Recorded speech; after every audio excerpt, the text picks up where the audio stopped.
और सभी बच्चे बढ़िया हो? चलिए बढ़िया ही रहने चाहिए। देखिए अपने पास लेसन नंबर 8 चल रहा था चुंबकीय पदार्थों के गुण। उसमें मैंने तुमको पिछली वीडियो में जो कक्षीय इलेक्ट्रॉन का जो द्विध्रुव आघूर्ण होता है वो ज्ञात करवा दिया था। क्लियर? तो अपने पास आज नया टॉपिक है और हेडिंग डालिए विद्युत द्विध्रुव। हेडिंग डालिए चुंबकीय द्विध्रुव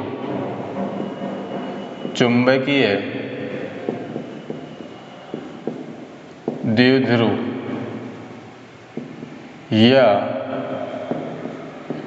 या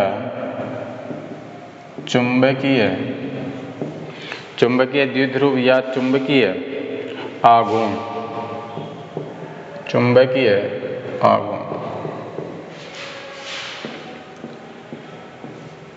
देखिए चुंबकीय जो अपने पास द्विध्रुव या चुंबकीय आघूर्ण जो होता है वो क्या होता है। देखिए जब किसी क्षण चुंबक को या धारावाही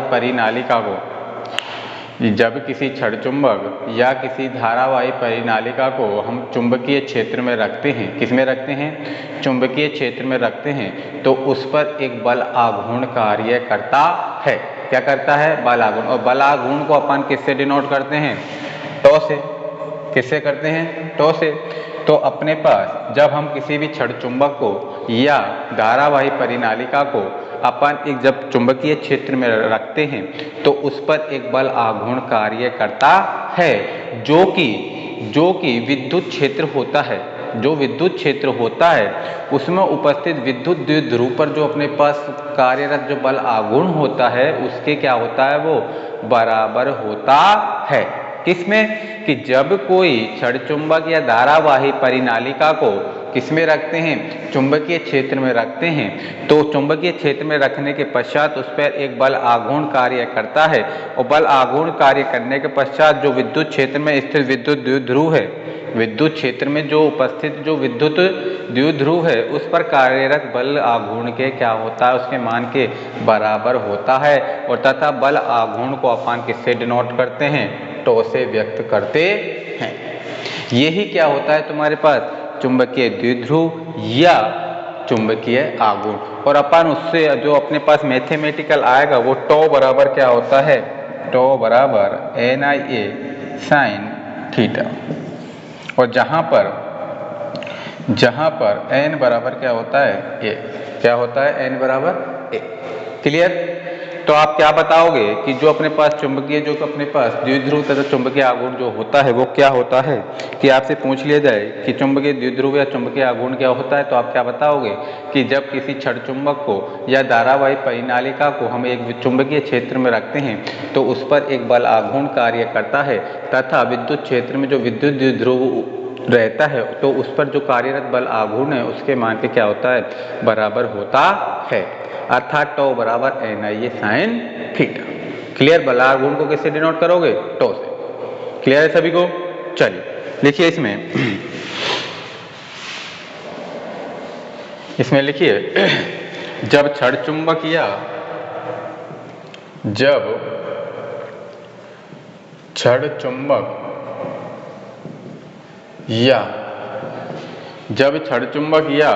धारावाही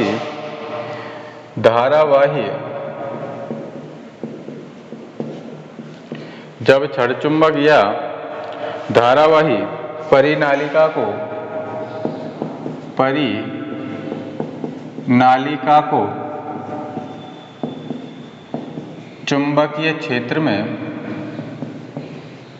चुंबकीय क्षेत्र में रखा जाता है तो इस पर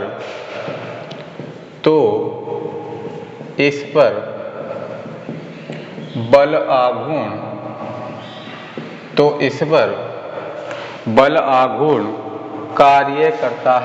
आघूर्ण कार्य करता है।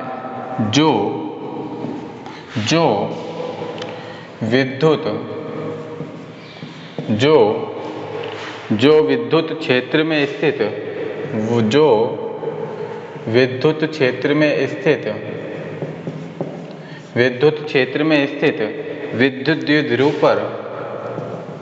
विद्युत द्विध्रुव पर कार्यरत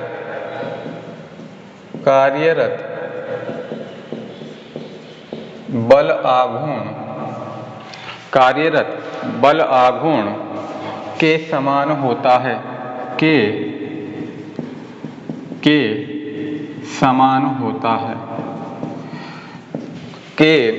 समान होता है। अतः चुंबक में भी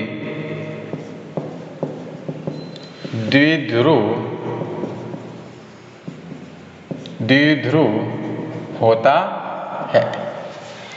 अतः चुंबक में भी द्विध्रुव होता है। तो नीचे लिखिए क्योंकि, पैराग्राफ चेंज करके लिखिए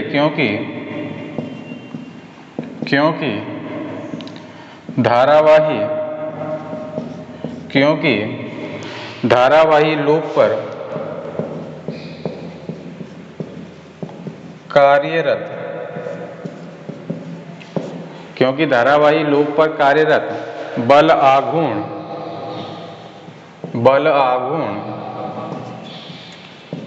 जो कि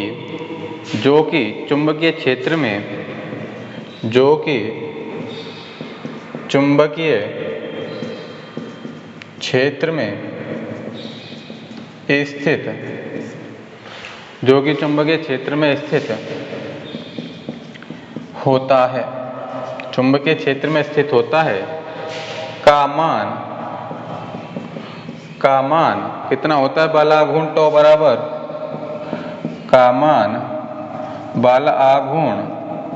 टॉ बराबर क्या बताया था? NIA sin theta. तो नीचे लिख दीजिए विद्युत क्षेत्रों में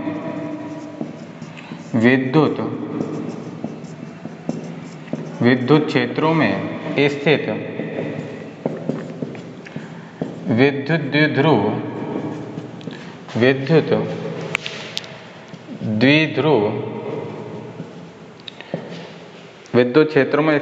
द्विध्रुव पर कार्यरत बल आघूर्ण कितना होता है? टॉ बराबर PE sin थीटा। यहाँ लिख देना जहाँ P क्या होता है अपने पास? विद्युत द्विध्रुव आघूर्ण, विद्युत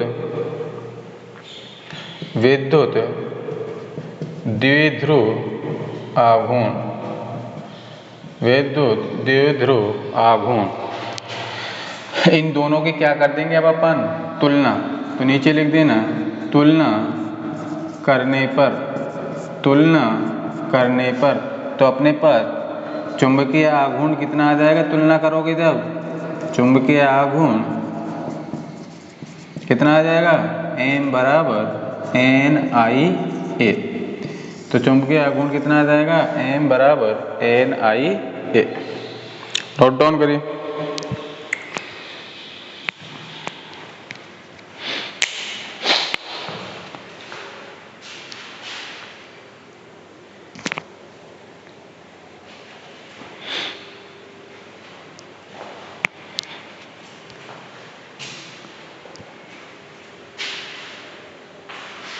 एक बार तो अपन ने किस पर निकाल लिया है कि धारावाही लूप पर कार्यरत बल आघूर्ण जो कि किस पर है? चुंबकीय क्षेत्र में। और एक में किस में निकाल लिया है? विद्युत क्षेत्र में। तो जब अपने पास बल आघूर्ण चुंबकीय क्षेत्र में स्थित होगा तो उसके लिए टॉ बराबर कितना होगा? NI sin theta. और जब अपने पास बल आघूर्ण है जब विद्युत क्षेत्र में स्थित है तो उसके लिए टॉ बराबर कितना होगा? PE sin theta. इन दोनों की अपन क्या कर देंगे? तुलना। जहां पर P बराबर क्या है? विद्युत द्विध्रुव आघूर्ण। जब इसको तुलना करेंगे तो उस स्थिति में जब अपने पास चुंबकीय आघूर्ण M होता है वो M बराबर किसके आएगा? NIA। किसके बराबर होगा? NIA।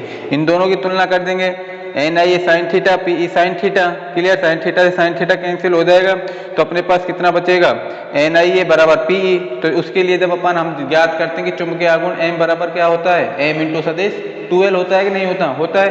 तो जब उससे जब अपन इसकी तुलना करेंगे तो उस स्थिति में चुंबकीय आघूर्ण एम बराबर कितना आएगा, एन आई ए। क्लियर, चल अगला हेडिंग डालिए, चुंबकीय क्षेत्र की तीव्रता। अगला हेडिंग डालिए, चुंबकीय क्षेत्र की तीव्रता।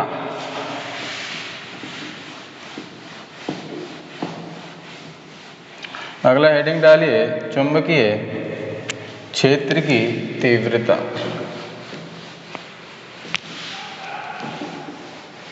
अगला हेडिंग है अपने पास, चुंबकीय क्षेत्र की तीव्रता। चुंबकीय क्षेत्र की तीव्रता। चुंबकीय क्षेत्र की तीव्रता। इसमें लिखिए, चुंबकीय क्षेत्र में स्थित, चुंबकीय क्षेत्र में स्थित, चुंबकीय क्षेत्र में स्थित किसी बिंदु पर,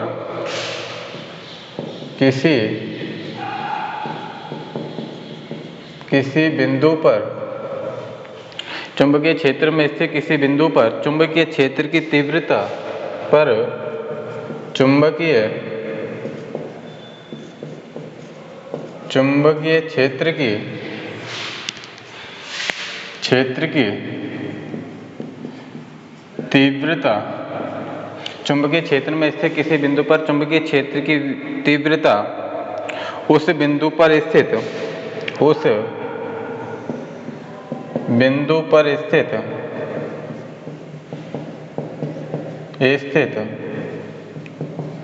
एकांक, उस बिंदु पर स्थित एकांक प्रबलता,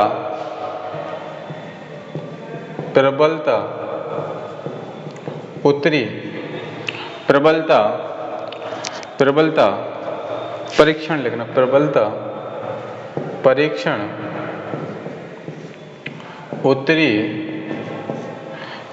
उत्तरी ध्रुव पर, उत्तरी ध्रुव पर जितना बल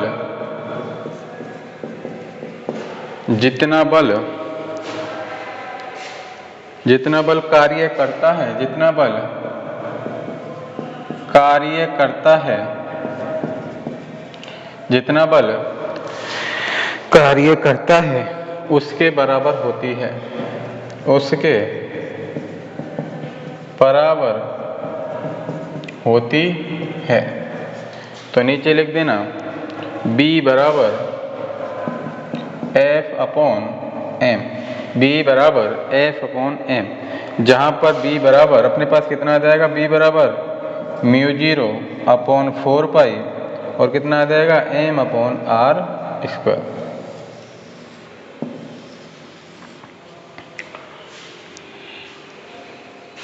क्या बताया, चुंबकीय क्षेत्र की तीव्रता की। देखिए, चुंबकीय क्षेत्र में स्थित किसी बिंदु पर चुंबकीय क्षेत्र की क्या, तीव्रता तथा उस बिंदु पर स्थित एकांक प्रबलता परीक्षण उत्तरी ध्रुव पर जितना बल कार्य करता है उसके क्या होती है, तीव्रता बराबर होती है। अर्थात B बराबर कितना हो गया, F अपॉन M।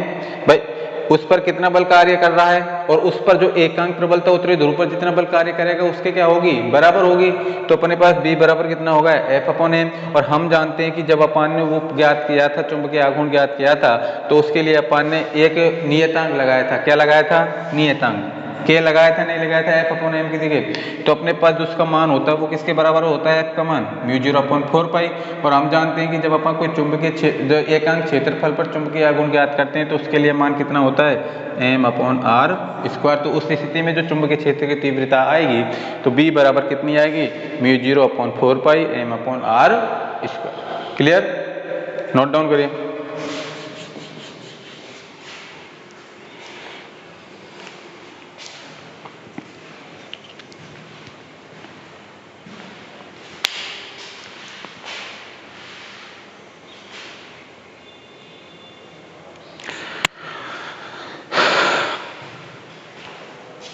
अगला हेडिंग डालिए दंड चुंबक के कारण। हेडिंग तो डालिए आप, दंड या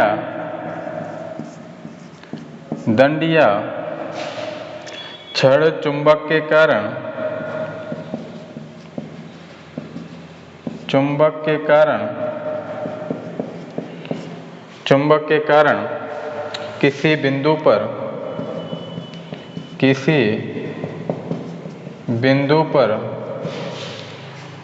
चुंबकीय क्षेत्र की तीव्रता, चुंबकीय क्षेत्र की तीव्रता। इसमें अब पहला डालिए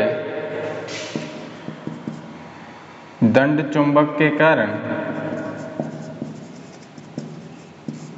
दंड चुंबक के कारण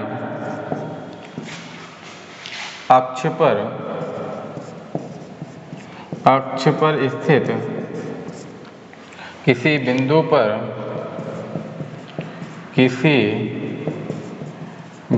पर चुंबकीय क्षेत्र की तीव्रता,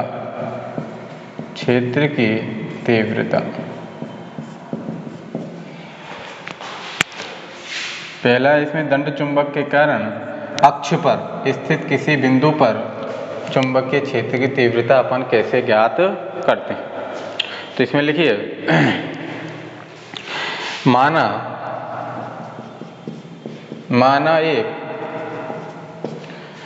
एक क्षण चुंबक AB है जिसकी प्रभावी लंबाई, एक बार लिख लीजिए फिर समझा दूंगा, जिसकी प्रभावी लंबाई 2L है। इस क्षण चुंबक के मध्य बिंदु O से R दूरी पर अक्ष पर एक बिंदु है, एक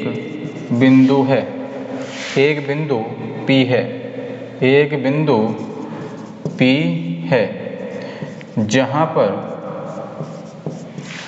पर चुंबकीय क्षेत्र का मान,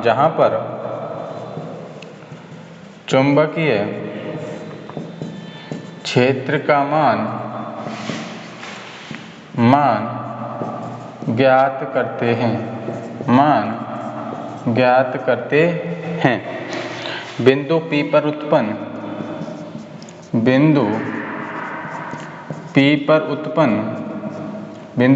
उत्पन्न चुंबकीय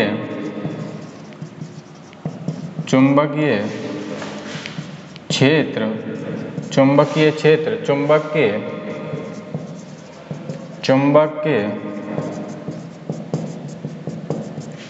के दोनों ध्रुवों के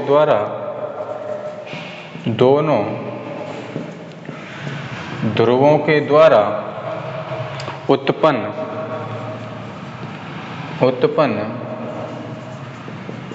चुंबकीय क्षेत्र के सदिश योग के बराबर होता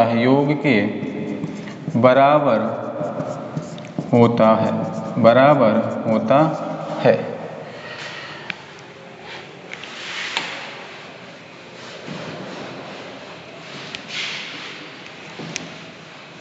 इसके लिए एक फिगर बना लीजिए।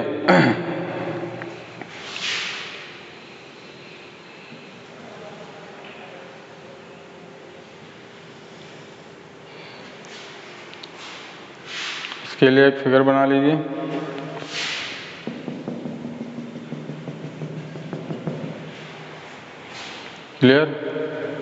इनके बीच की दूरी है O से और यहाँ तक की दूरी कितनी है, कितनी लंबाई मानी है अपन ने?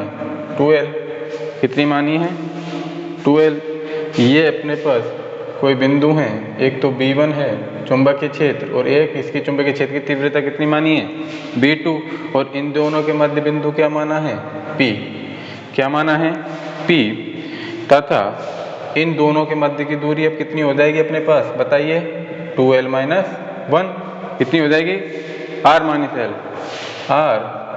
माइनस l और इसकी कितनी हो जाएगी ऊपर के वाले की r प्लस l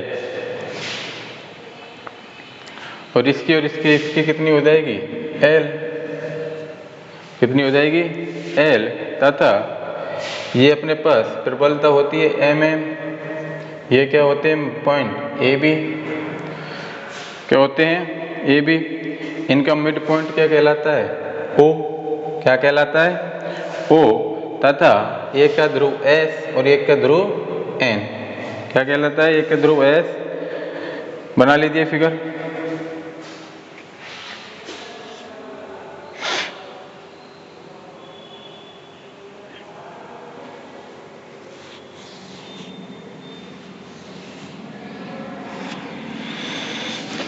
बनाइए जल्दी।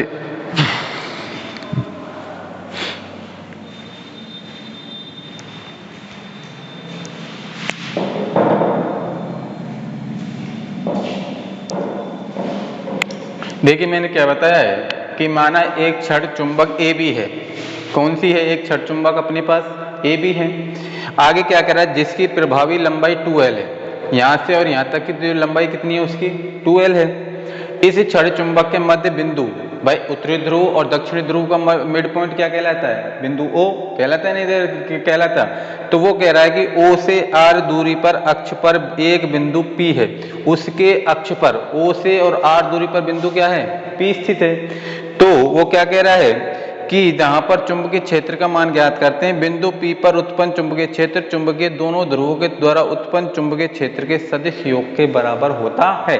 तो हम जानते हैं कि इसकी लंबाई यहाँ से यहाँ तक की कितनी ले ली है 2l और हम जानते हैं कि O से और R दूरी पर O से R दूरी पर उसके मिड पॉइंट क्या है P और B1 B2 क्या है चुंबकीय क्षेत्र के दोनों बिंदुओं की क्या है तीव्रता B1 और B2 और जो अपने पास ये R प्लस L है यहाँ से यहाँ तक की क्या हो गई उसकी लंबाई और नीचे कितनी हो गई R माइनस L। क्लियर है सभी को कि B1 के कारण देखिए B1 के कारण जब अपन चुंबकीय क्षेत्र की वो निकालते हैं चुंबकीय क्षेत्र की तीव्रता, तो मैंने तुमको बताया था कि B बराबर मैंने तुमको क्या निकलवाया चुंबकीय क्षेत्र की तीव्रता क्या निकलवाई है μ0/4 पाई, क्या निकलवाई है μ0/4 पाई और क्या निकलवाई है m/r², यही तो निकलवाई थी बस चुंबकीय क्षेत्र की तीव्रता तो मैंने तुमको कराई है अब पीछे ही, तो क्या निकलवाई थी B बराबर μ0/4 पाई × m/r²। तो उस स्थिति में जब अपन किसके लिए निकालेंगे उत्तरी ध्रुव के लिए, किसके लिए उत्तरी ध्रुव के लिए क्या निकालेंगे चुंबकीय क्षेत्र की तीव्रता, चुंबकीय क्षेत्र की तीव्रता निकालेंगे नहीं निकालेंगे, तो उत्तरी ध्रुव क्या है अपना S के सापेक्ष B1, तो इसके लिए कितना हो जाएगा B1 हो गया बस चुंबकीय क्षेत्र की तीव्रता उत्तरी ध्रुव के कारण कितनी हो गई B1 और जब दक्षिणी ध्रुव के लिए निकालेंगे तो कितनी हो जाएगी B2, कितनी हो जाएगी B2। तो जब अपन B1 निकालेंगे तो B1 बराबर μ0/4 पाई तो है ही और m है ही अपने पास अपॉन R, क्या है नीचे R, तो अपने पास उत्तरी ध्रुव के कारण जो अपने पास उसकी R के मान है वो कितना होगा R माइनस L, कितना होगा R माइनस L उत्तरी ध्रुव के लिए, किसके लिए उत्तरी ध्रुव के लिए, तो R का मान कितना हो गया R माइनस L का कितना लग रहा है स्क्वायर, तो स्क्वायर। क्लियर। इसी प्रकार जब अपन B2 का मान निकालेंगे तो B2 किसका है दक्षिण ध्रुव के लिए, तो दक्षिण ध्रुव के लिए भी तीव्रता वही रहेगी μ0/4 पाई m अपॉन इसके लिए R का मान कितना हो जाएगा R प्लस L, तो कितना हो जाएगा R प्लस L का होल। इन दोनों को फिर अपन क्या करेंगे हम जानते हैं कि B बराबर कितना होता है B1 प्लस B2, तो इसमें अपन B1 का मान रख देंगे और B2 का मान रख देंगे। इन दोनों का मान रखने के पश्चात जो अपने पास लास्ट में रिजल्ट निकल के आता है वो क्या निकल के आता है कि दर चुंबक के कारण अक्ष पर स्थित चुंबकीय क्षेत्र की क्या निकल के आती है तीव्रता निकल के आती है। क्लियर है सभी को, नोट डाउन कर लिया यहाँ तक, नोट डाउन करिए जल्दी। तो अपन आप कर लेते हैं उत्तरी ध्रुव के लिए चुंबकीय क्षेत्र की तीव्रता और दक्षिणी ध्रुव के लिए चुंबकीय क्षेत्र की तीव्रता।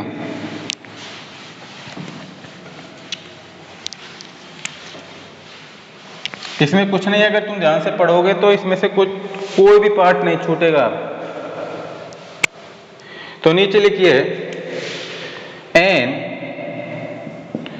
उत्तरी ध्रुव के कारण बिंदु क्या लिया है अपन ने, पी पर, बिंदु पी पर चुंबकीय क्षेत्र की तीव्रता तो कितनी हो जाएगी अपने पास, हम जानते हैं कि V1 बराबर कितना होता है, μ0 अपॉन 4 पाई और m अपॉन क्या होता है चुंबकीय क्षेत्र की आर स्क्वायर। तो उत्तरी ध्रुव के लिए कितना हो जाएगा, r माइनस एल, r के स्थान पर क्या हो जाएगा, r माइनस एल का आर स्क्वायर है, तो उसके ऊपर भी क्या चढ़ जाएगा ऊपर। क्लियर। तो नीचे लिखिए अब एस दक्षिणी ध्रुव के कारण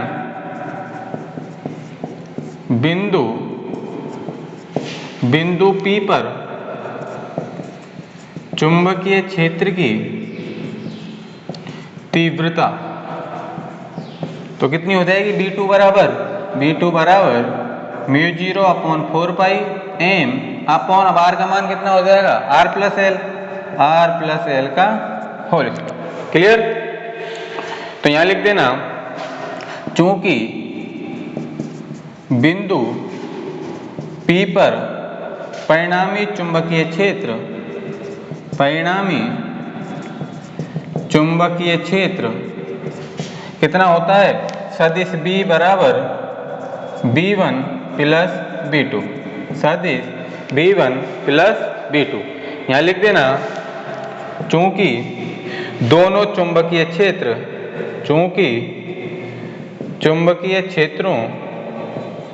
के मध्य 180 डिग्री कोण होता है। तो अपने पास इसलिए B बराबर क्या आ जाएगा, B बराबर B1 minus B2। Note down करिए। तो B बराबर कितना आ गया, B1 माइनस B2। अब देखिए इसमें अपना आगे क्या करेंगे, इसमें अपन B1 का मान रख लेंगे और B2 का मान रख लेंगे। B1 और B2 का मान रख के इसको आगे क्या कर लेंगे अपन, हल। और जो अपने पास लास्ट में आएगा वो किसी अक्ष पर क्या होगा, किसी भी बिंदु पर चुंबकीय क्षेत्र की क्या होगी, किसी दंड चुंबक या छड़ चुंबक पर जो अपने पास अक्ष पर जो चुंबकीय क्षेत्र की तीव्रता होगी वो होगी। इसमें आप क्या कर लेंगे, देखिए बिंदु P पर परिणामी चुंबकीय क्षेत्र क्या है, सदिश B बराबर सदिश B1 प्लस B2। क्यों, क्योंकि जो दोनों चुंबकीय क्षेत्र हैं उनके मध्य कितना कोण है, 180 डिग्री का कोण है। तो इसलिए जब अपन इस पे से सदिश हटाएंगे तो B बराबर कितना हो जाएगा, B1 माइनस B2। अब इस समीकरण में अपन B1 का मान रखेंगे और B2 का मान रखेंगे, तो अपने पास B का मान आ जाएगा। B को किससे डिनोट करते हैं, चुंबकीय क्षेत्र की तीव्रता। चुंबकीय क्षेत्र की तीव्रता किससे डिनोट करते हैं, B से। तो B1 और B2 दोनों के मान दे रखे हैं, उत्तरी ध्रुव पर और दक्षिणी ध्रुव पर। तो B1 और B2 का इसमें मान रख देंगे और जो अपने पास लास्ट में निकल के आएगा वही क्या कहलाती है, चुंबकीय क्षेत्र की तीव्रता कहलाती है। किस पर, अक्ष पर। क्लियर है सभी को। चल इसको एक बार अपने हाथों से निकाल लेना, एक बार और पढ़ लेना, ठीक है। चल